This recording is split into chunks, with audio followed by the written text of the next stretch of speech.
is also a story that would be of interest to especially parents. And this is teachers ordered to appear in court over death of a pupil. But not just because of this case, but we've had several cases where you take your child to school and unfortunately the school is not up to speed in terms of their responsibility for the child, and you end up losing a life, which can be, I mean, it's devastating. When you take your child to school, you expect that they would come back alive. But this particular case was a child who fell into a well, and the unfortunate happened. The child died. So, of course, there's issues of negligence. But there's several other cases. There's one where a child who, I think a 4-year-old child, who got tonsillitis, and when they slept, they got a blocked esophagus, and as a result, did not wake up. So just the exposure that our children might be having at their schools, especially if they're in the hands of irresponsible teachers.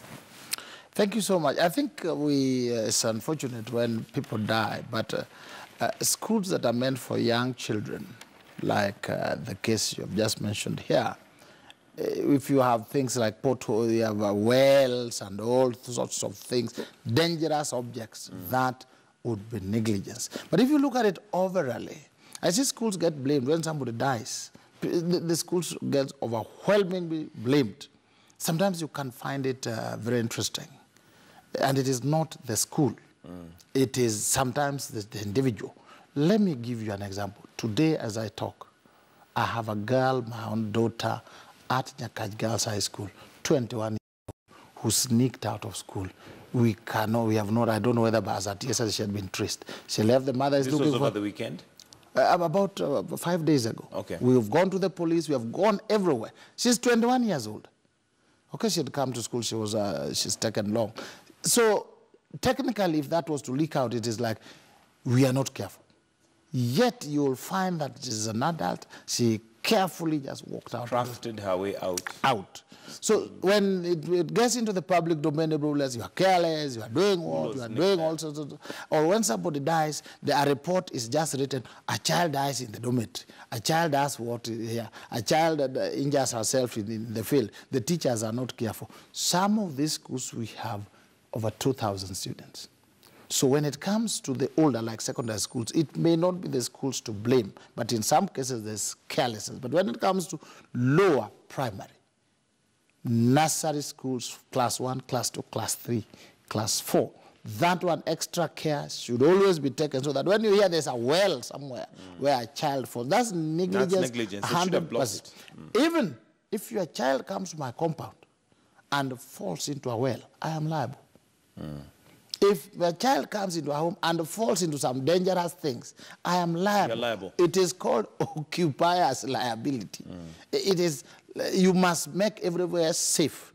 Otherwise, when you come, I will tell you, there's a well here, be careful, there's a whatever there. But if my sitting room is slippery, and you fall, I put the state-of-the-art tiles, the ones that you step on and you slip and fall, I'll pay you.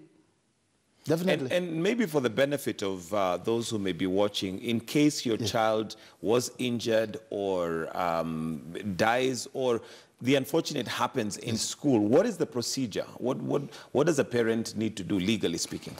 Well, if it is a case of negligence, one, there are some which are criminal, where the person who bears the most responsibility would actually be prosecuted criminally.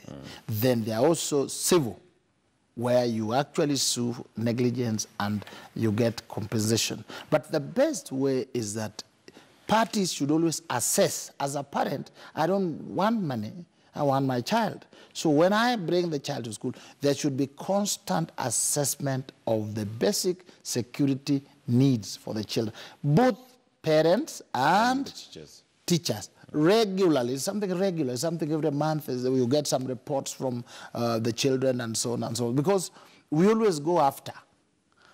When an injury has been done, then you go there and you shout. And you always go there shouting, blaming the teachers. Yet maybe the teachers have had no indication that this is happening.